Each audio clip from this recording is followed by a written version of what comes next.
Hey, it's Carolyn. And Marco. And we know you are getting tons of these requests right now for Giving Tuesday. They have flooded my inbox today. But if you've ever considered giving to the world, ever said to yourself, sure, I listen to the show, I probably should help support it. Now is the year to do it. Federal funding cuts mean the future for public media is more precarious than ever. So your support is needed now more than ever. All I'll say is this. On this show, we listen to people all around the globe every day. Imagine what would happen if that kind of bearing witness just stopped. Yeah, a nation that cannot hear the world cannot hope to lead it. So profound, Marco. All right, thank you for listening. And here's the show.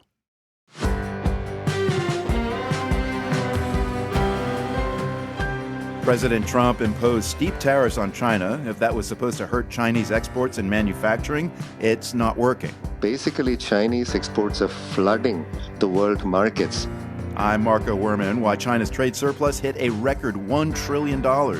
Also today, a new HIV prevention drug shows real promise in Uganda. If it's rolled out at scale and coverage is wide, this doctor says, then we will be able to significantly or almost eliminate new infections. And an old Christmas tradition in the Netherlands that plays on racist stereotypes. It was so normal for the population, especially the white population, that any critique were met with a lot of aggression. Our guest says activism has mostly erased Dutch Santa's offensive helper. That's all ahead today on The World.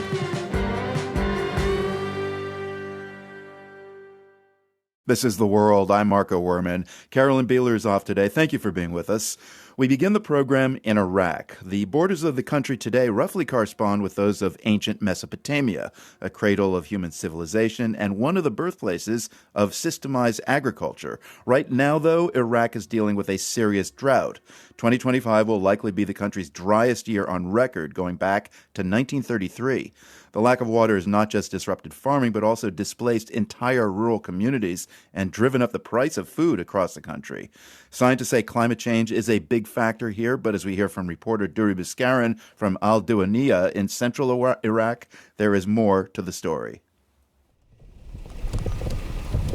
It's so dry in the fields of Diwaniyah that soil has been bleached by the sun into a powder. It releases little puffs of dust everywhere you step. It's dead soil, Hamid Hassan Hussein tells me through an interpreter, as he picks up a handful and lets it crumble in his hands. Hussein is an agricultural engineer working for a large dairy farm, tall, with thin glasses and the air of a kindly professor. He says this land used to grow enough barley to feed 800 cows. The earth was good. But for the last 5 years, the irrigation canals that fed water to the fields have been completely dry. With nothing to farm, abandoned homes now dot the landscape. I'm traveling with Iraqi journalist Awad Al-Tai, who parks the car near the remains of a low adobe house. The roof and windows are gone. The floor is overgrown with grass. Came here explain what's going on.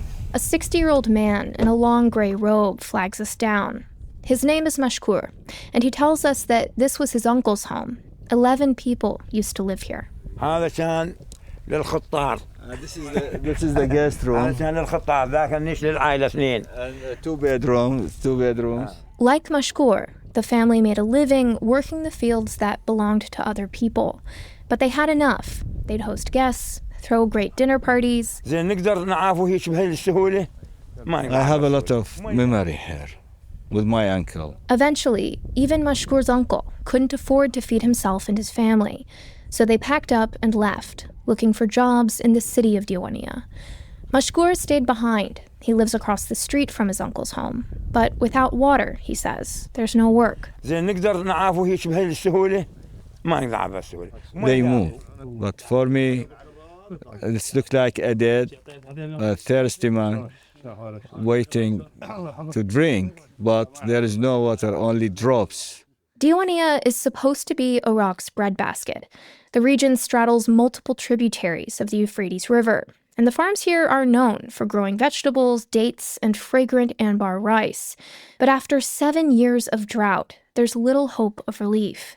In August, Iraqi authorities announced the country's water reserves dipped to their lowest levels in 80 years. وقفة جادة من قبل الحكومة المركزية بالضغط على تركيا. Hassan Ali Muhtar Al-Waili leads the local agriculture syndicate in the city center of Diwania. And to him, the problem goes beyond climate change. He says the real problem is upstream. Over the past 20 years, Turkey and Iran have built large dams on the Tigris and Euphrates rivers that allows them some control over how much fresh water they share with Iraq. لا توجد هنالك اتفاق ما بين الحكومة العراقية والحكومة التركية منذ زمن. Al-Waili says river sharing agreements between Iraq and Turkey are outdated and unfair. He thinks Iraq has gotten the short end of the deal. Turkey only seems to release more water from its dams, he says, when Turkish companies are awarded big contracts in Iraq. ضغطنا على تركيا ووقفنا هذه ممكن أن تستجيب تركيا. The Turkish government says that this is not true. It claims that it's following established agreements and that Iraq is wasting downstream water with outdated infrastructure. Salman Kerala of the multinational campaign Save the Tigris says the truth is somewhere in the middle. So there is also a political narratives try to intervene here in this situation. Kerala says Iraqi politicians often blame climate change in these scenarios because it's not something they really have the power to fix. The upstream dams are a problem, but so is Iraq's old infrastructure. About 70% of Iraq's farmlands use canal irrigation. It's a water-intensive method that dates back some 6,000 years to the Sumerians, Kerala says. That's what brings us today to this point, like they don't have enough water for now and for their future. In November, Turkish and Iraqi officials signed a preliminary water sharing agreement, but experts like Kerala have raised concerns that it won't relieve the immediate crisis. Back in Diwania's farmlands, agricultural engineer Hamid Hussein shows me a small green field where he's been able to install a drip irrigation system that uses wastewater. Small fields like this one grow enough barley to feed about 200 milk cows. It feels like a small green sign of hope that adaptation might be possible. Hussein says the owner of the farm had an opportunity to take in more cows, but Hussein advised him not to. There would be no way to feed all of them. If we had water, we could expand and do more of this, he says. But there's none, so life will continue as it is. For the world, I'm Deri Bouskaran, Al Diwania, Iraq. Factories in China are in overdrive, and the numbers show it. For the first time ever, China's trade surplus has surged past $1 trillion. You'll recall that President Trump slapped hefty tariffs on Chinese goods sold here in the U.S., but economists say the tariffs are actually helping to boost China's exports to other countries. To help us understand what this all means for the global economy, we reached out to Ishwar Prasad. He's an economist who specializes in trade policy at Cornell University. The way China has managed to sustain its growth is essentially by providing a lot of credit to its companies, which are now pumping out a huge amount of goods. And those goods are just not being purchased by Chinese households because demand there is quite weak. So China has little option but to export all of the goods that its factories are producing, which cannot be consumed fully domestically, to markets around the world. And that's why we're seeing such a large trade surplus, simply because China has to sell its goods somewhere. So those big container ships are still leaving China, just not coming as much as they used to the United States. That's right, although there are two phenomena that are going on here. First of all, China is exporting a lot to other countries, and consumers in those countries are getting the benefit of cheap Chinese goods. But also some Chinese exports are being diverted through other countries, such as Vietnam and Mexico, where there are lower tariffs on imports into the US. So essentially, this trade diversion is part of the story as well. So the US is not importing as much directly from China, but its overall imports from China through direct and indirect channels, which means other countries, is not as low as the overall figures might suggest. So some of that product you're saying is going to Vietnam and Mexico and then being pressed on to the United States. That's right. And in addition, China is also setting up factories in places like Vietnam and Mexico to get around US tariffs. But it is also trans-shipping goods through those countries. What other countries are the goods going to directly from China if they're not headed to the U.S.? Practically every other country. There are countries in Southeast Asia, Japan, Europe, Africa, and Latin America. So basically, Chinese exports are flooding the world markets. And this is making it very difficult for manufacturers in other countries to compete with China. So what kind of goods are Chinese factories turning out? Are we talking high-tech kind of gadgets or lower value goods like toys and clothes? It's the whole gamut. It goes from very low value added, low cost, and low price manufacturing goods such as toys, textiles, footwear, and so on, to high end electronics, televisions, computers, and so on. And of course, there are high technology industries like electric vehicles and solar panels, where China is coming to dominate the world market. And those account for a significant chunk of its exports as well. Ishwar, does all this tell us that China is really just less reliant on U.S. consumers than had been touted? It is a lot less reliant on US consumers, and this is certainly creating a problem for the world economy because China is the second largest economy in the world. And if the US is shutting off its consumers away from world exports, and China is now flooding the world with exports, it certainly puts other countries in a very difficult position. Yeah, I want to come back to that. But first, what does this export-heavy economy mean for the average Chinese worker? Are wages rising, stagnating, or shrinking right now? Chinese industrial profits have been very weak, and there is cutthroat competition among Chinese manufacturers. So they have been dropping prices. And in fact, China has had very little inflation. And in fact, by some measures, has been stuck in deflation, which means prices have been falling simply because producers have to keep producing. And this is causing some firms to go under. It's forcing them to cut their profits and it's forcing them to cut their prices. And the net result is that workers are not doing terribly well either. There have been significant problems with unemployment rising. And in addition, Chinese workers' wages are not doing terribly well either. So if we step back a bit, put China's export boom against a backdrop of the global economy, what does all this mean for countries in Europe that, for example, are gobbling up things like Chinese EVs, or countries in Latin America that are making deals with China around products like soybeans, creating new relationships and new dependencies? This is an existential concern for certain countries, especially those like Germany, Japan, and many others in Asia that rely on exports for their own growth. Now, many of these economies have not been doing terribly well in the post-COVID period. Now they find they cannot easily export to the US because of the tariffs on their exports to the US. And now they're being flooded with exports from China. So it really affects their own industries. And it has caused significant concerns, say, in countries like Germany, that their manufacturers in industries that they have traditionally been very strong at, such as automobiles, high-end electronics, industrial equipment, and so on, that they could be swamped by more competitive Chinese manufacturers. So there is a great deal of concern around the world. So if you look at the China factor right now, what kind of health grade do you give the global economy? And are the trends being kind of forced by China? Are they sustainable? It's going to be very difficult for the world economy to have a good year ahead if China doesn't correct its own growth model. If China cannot boost its domestic consumption, it's certainly going to drag down growth in the rest of the world. If the second largest economy in the world is going to rely on the rest of the world to consume its products rather than creating more final demand itself, it's going to be a problem for the world economy. Ultimately, the solution has to come from China itself. Its government needs to undertake policies that rebalance economic growth so that it's driven more by household consumption rather than by investment. Until that happens, it's going to be tough sledding for China as well as the world. Ishwar Prasad is a trade policy expert at Cornell University.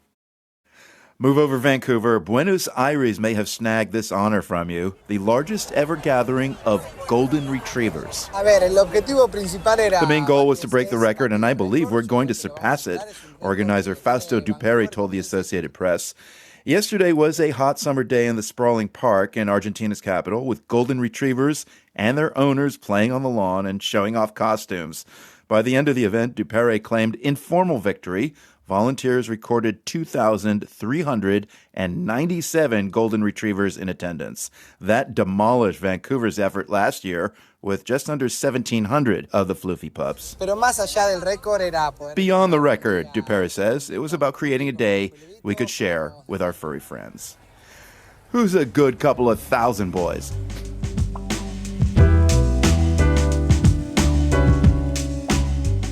You're listening to The World.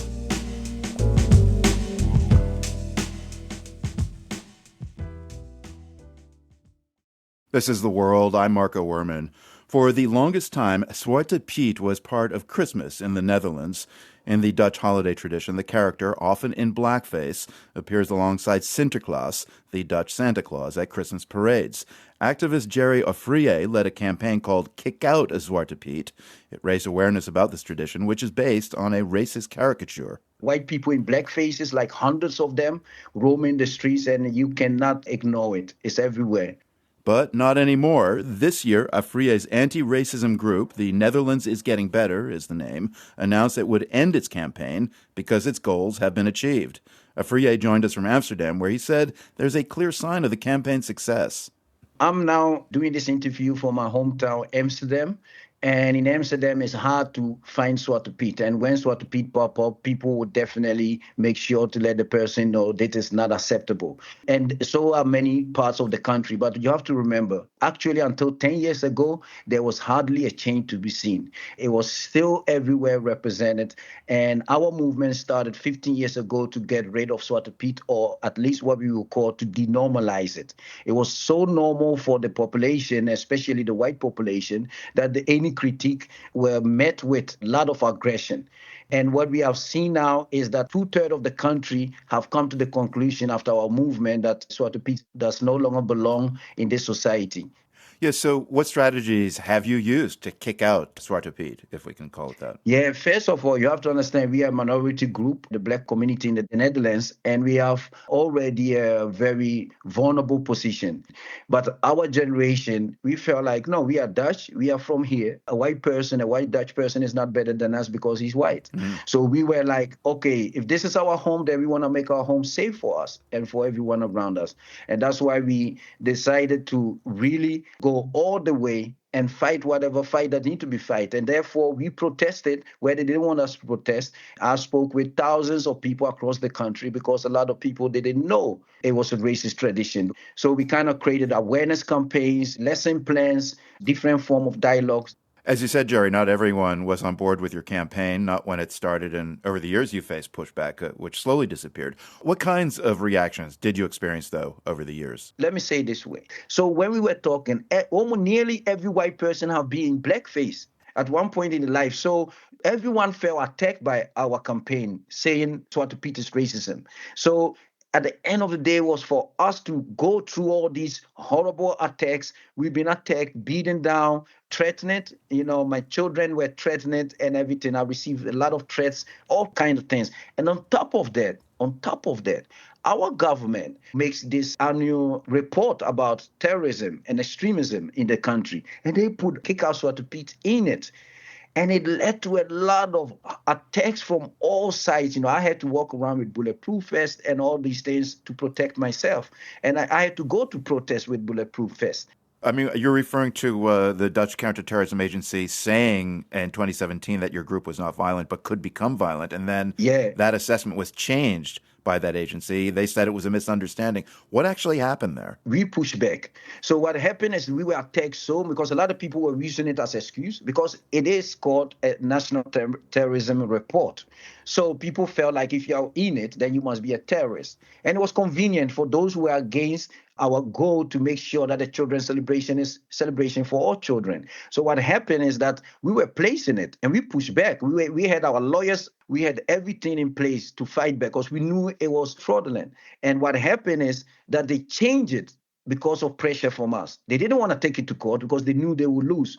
And the person who was the director there when it happened, his name is Dick Schoof. And he's now currently the Prime Minister of the Netherlands. So now you're saying, Jerry, that your goals for kicking out this Zwarte Piet character have been achieved. I'm curious how you assess that. What you have to understand is that we kind of set up this differently from traditional movements. We set out 3 clear goals that we wanted to achieve. First one, a structural education about our colonial and slavery history. And we have achieved it. And now it's teaching racism as part of our curriculum. And then, secondly, we wanted a national commemoration concerning the abolition of slavery. And we have achieved it because now we have a national commemoration where it's lively broadcast on television, on radio. So we have achieved that goal. Our third goal was getting rid of blackface that was very normalized in our living room, television, streets, malls, everywhere.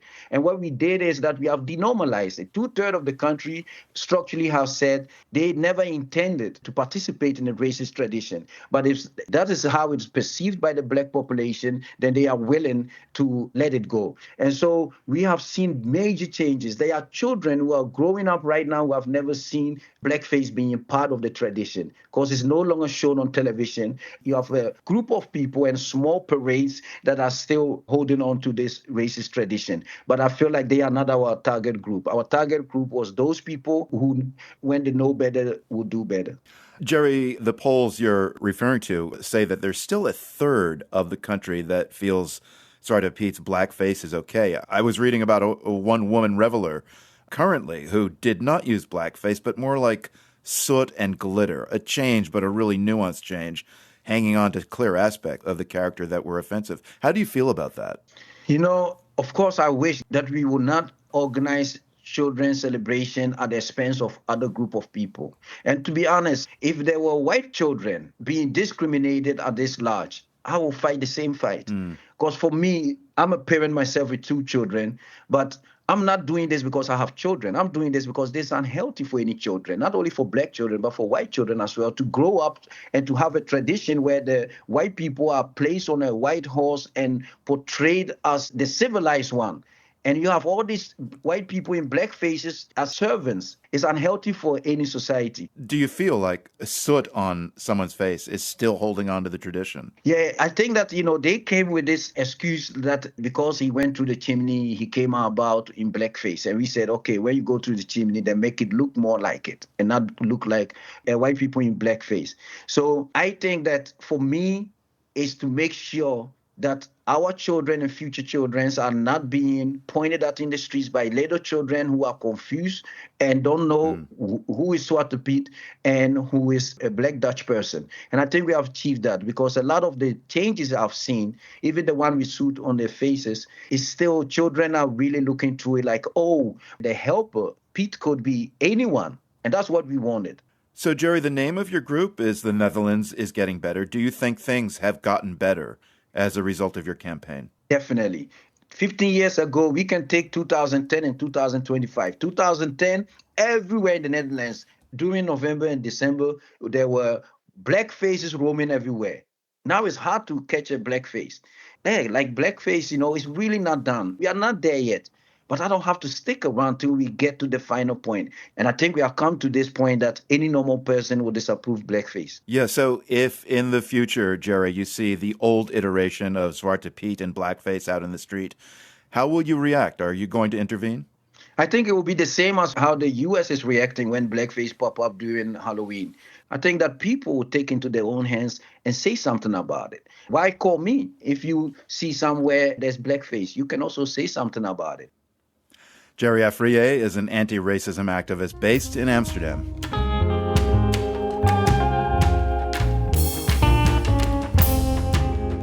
You're listening to The World.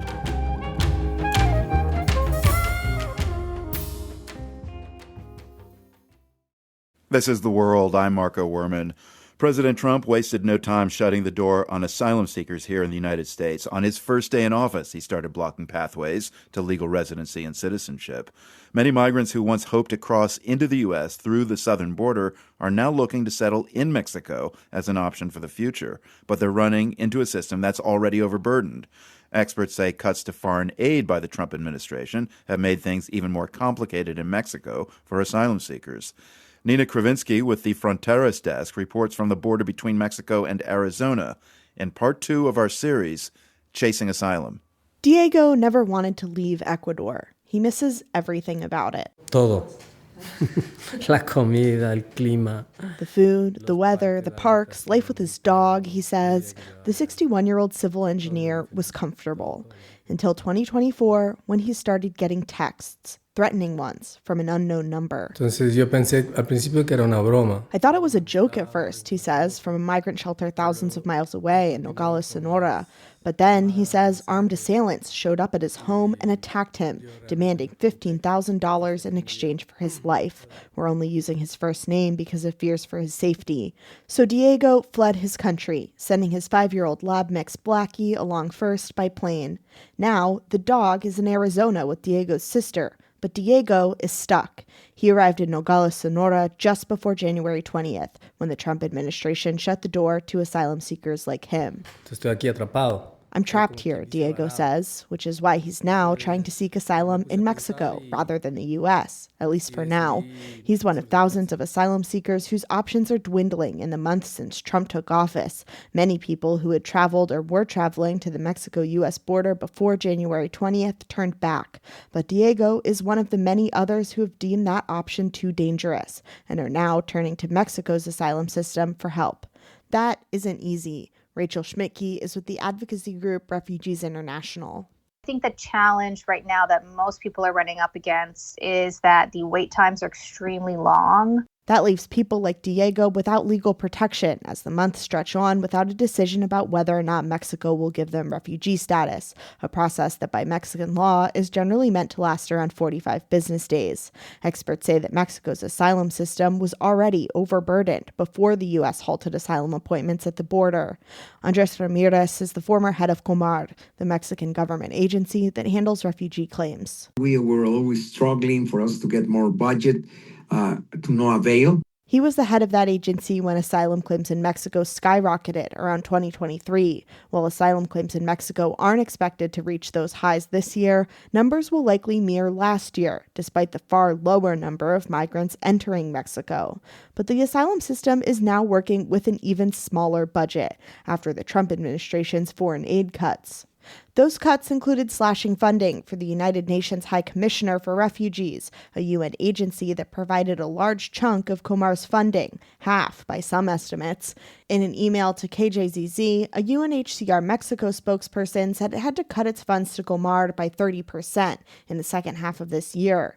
Experts say that's having an impact. That means that we also have a debilitated, government agency that's in charge of adjudicating asylum claims in Mexico. Gretchen Kuhner is the director of the Institute for Women in Migration, a nonprofit that advocates for asylum seekers in Mexico. COMAR did not respond to a request for comment. For people like Diego, who are waiting for their cases to process, that backlog means months of being in limbo. Entonces pasan los meses y nosotros como que nos deprimimos. Months and months pass, and we get depressed, he says. Without documents, he can't find a job as a civil engineer. Schmidtke with Refugees International says not having legal status leaves migrants in Mexico open to abuse. Criminal networks in Mexico, particularly ones that prey on migrants, are very good, sadly, at what they do. So there's just a whole host of things that could happen to people who are haven't had their asylum claims approved. Diego spends his days at the shelter in Nogales as he waits for his claim to process. But even as he waits for papers in Mexico, he's holding out hope he can one day make it to the United States. His teenage son lives in Kansas, and he misses his dog. Impaciente, pero hay que esperar. No queda de otra. I'm impatient, but I have to wait. There's nothing else I can do. For The World, I'm Nina Kravinsky in Nogales, Mexico. There was a legal aid system in place to help people through the immigration process. Tomorrow, in the conclusion to our series, Chasing Asylum, how the shocks of the past year have brought that support system to a halt.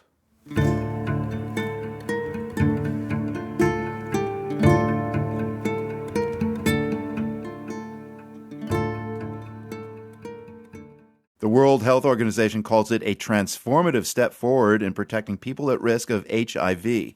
Lenacapavir is a twice-yearly prevention shot. Health experts say it's showing real promise. Reporter Leah Kahunde Ndungo looked at what the drug's rollout could mean. She went to Uganda, one of 2 African countries that conducted a trial with lenacapavir, and filed this report for Foreign Policy Magazine's podcast, The Threshold. Hi, Pamela. I'm walking into a busy salon and tailoring shop in Kampala, Uganda. Pamela is not only my local hairdresser and tailor, she is also a friend. My name is Pamela. I am 27 years old, a proud mother of 3. I am a tailor by profession and a hair stylist as a side hustle. I have been married to my husband for the past 7 years. Pamela has known her husband for much longer, though. They were childhood sweethearts. Me and my husband grew up in the same place. We used to see each other when we used to go to fetch water from the well, play together with other children, and he told me how he felt about me when we were in secondary school. And from then, we have been together. But in 2021, everything changed. Pamela's husband is a long-distance truck driver, and during Uganda's second COVID lockdown, he fell ill. What began as an ordinary sickness led to a discovery that shook their marriage and changed their lives forever. We decided to go to hospital where the policy was you are tested for everything, including HIV. So he was tested for HIV. When the results came back, he was negative for COVID, but positive for HIV. Truck drivers are among Uganda's most at-risk groups, with studies showing that nearly 1 in 5 lives with HIV. Still, this came as a huge shock. When they found out that her husband had HIV, the counsellor then suggested that Pamela immediately get tested. Her results came back negative. This new reality brought on many complex emotions. I felt trust has been broken because me and my husband, we have been living together, healthy, both negative. I carried my 2 pregnancies negative, and it was a painful journey, painful news to hear. Pamela was immediately put on post-exposure prophylaxis or PEP. Prophylaxis means to prevent or control the spread of an infectious disease like HIV. She took the PEP for 1 month, a daily antiretroviral pill that tries to prevent HIV infection following possible exposure. When I went back and then they ran again tests and showed I'm negative, that's when I was placed on PrEP. PrEP stands for pre-exposure prophylaxis. This prevents Pamela from getting HIV. Since Pamela is negative but is married to someone who is HIV positive, she is one of the people who benefit from this preventative medication. PrEP use has grown significantly in the past 5 years. According to the World Health Organization, more than 3.5 million people around the world received PrEP in 2023, a more than 6-fold increase from 4 years prior. Currently, most PrEP users take oral medication, including Pamela. While the daily pill protects Pamela, it is also burdensome. Remembering to take every day, it's like a chore, and I have kids running around. One big challenge is that she lives with her in-laws. They do not know that their son, her husband, is HIV positive. Pamela says she must hide her medication from them. It makes a sound, and I panic because the stigma in my society around people who take PrEP is the same as those who take ARVs. Pamela's struggles reflect the obstacles many Ugandans face in staying on daily PrEP. Keeping this secret is heavy. I'm just tired every day. Adherence is hard and persistence is very poor. Dr. Flavia Matowuchiwewa is a leading HIV researcher in Uganda. She is the director of research for the Makerere University and Johns Hopkins Research Collaboration, MUJU, in Kampala, and provides technical support to the Ministry of Health. One of her specialties is PrEP. She says the percentage of people who stay on PrEP oral medication is low. For every 10 people who start PrEP, by 6 months, you have only 1 or 2. There is any number of reasons people lapse. They stop taking PrEP because of stigma, because of side effects, because of not being able to remember their pills, because some of them are drunk at some point. But now, new long-lasting treatments are giving Dr. Matovu hope that Uganda will dramatically increase the number of people staying on PrEP. Uganda was one of only 2 study sites in Africa for lenacapavir, also known as Yeztugo. Lenacapavir is a newly approved twice-yearly HIV prevention shot from Gilead with nearly 100% efficacy. Dr. Matovu was the principal investigator of the phase 3 lenacapavir trial in Uganda. She believes its implementation could be monumental. If lenacapavir is rolled out at scale and the coverage is high, then we will be able to significantly or almost eliminate new infections. The first phase 3 trial, called Purpose 1, focused on adolescent girls and young women. Dr. Matovu and scientists followed more than 5,000 HIV-negative participants.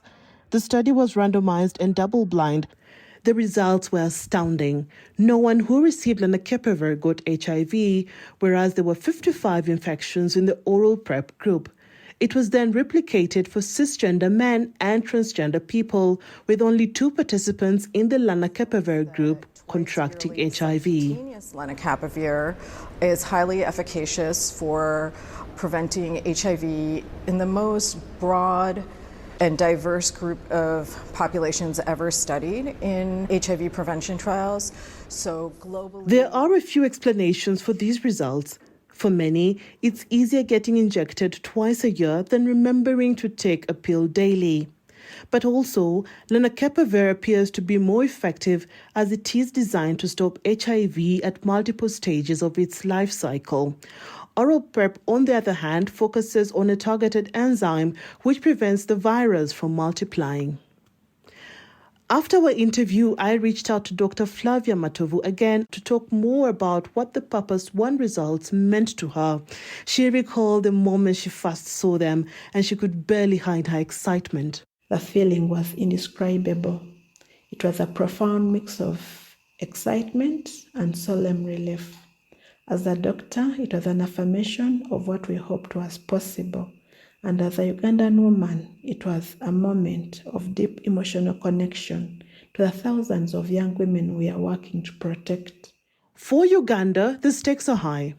More than 1.5 million people live with HIV, and nearly 6% of adults are infected. This is why it is urgent to find a new kind of treatment to prevent HIV. Gilead announced it will make lenacapavir available to up to 2 million people in low and middle income countries without a profit by 2028. This is through a partnership with the United States PEPFAR program as well as the Global Fund. The initial rollout is prioritizing pregnant and breastfeeding mothers. There are also 2 new agreements to make generic versions of lenacapavir available. Dr. Matovu estimates that the Global Fund is getting Uganda about 36,000 doses through the Gilead deal. While this new rollout is providing hope, there are some advocates in Uganda who are concerned over threats of future funding of critical medications for the care and prevention of HIV. I think the number one gap is the lack of domestic financing for prevention programs. This is Kenneth Mwehonge, the executive director of the non-governmental organization HEPS Uganda, which stands for Health Promotion and Social Development. They are a coalition advocating for health and socioeconomic rights. The United States has invested over $3 billion in PEPFAR Uganda since 2004. That support has saved lives, with more than 1.4 million Ugandans being on treatment today. But recent funding freezes and restrictions have left prevention programs especially vulnerable. Kenneth urges the Uganda government to invest in HIV programs as quickly as possible, especially prevention. So first, I would really want to see our country investing domestic resources in prevention, which has not been. But then we also need introduction of products like lenacapavir, all these long-acting programs, and with equity, scale and speed. And now we are learning actually from the changes in US foreign policies and funding cuts. I think we need to own the response. As researchers push for new tools and advocates press for stronger systems, Uganda's fight against HIV is at a critical turning point. As of 2025, more than 740,000 Ugandans have initiated PrEP, part of the country's commitment to the global goal of ending AIDS as a public health threat by 2030. Back at the salon in Kampala, Pamela has not yet been offered an injectable or other long-lasting treatment. So for now, her struggle continues. And whenever I think of skipping, I just think of my children. And I keep on taking the medicines. But it's hard and it's tiring. At times I feel like giving everything up. The possibility of getting this new treatment offers something she has long hoped for: peace of mind without the daily reminder of stigma. If there were lines, I would be the first on the line. From Uganda, Leah Kahunde Ndungu produced that report for Foreign Policy Magazine's podcast, The Threshold.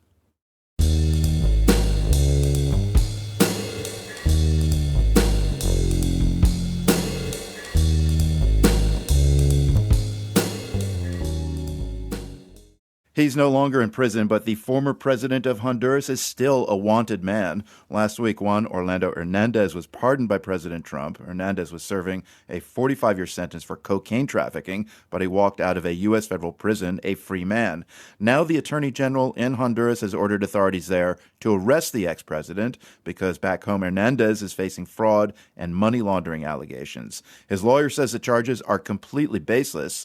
For now, though, Juan Orlando Hernandez isn't taking any chances. He's in hiding, his whereabouts unknown.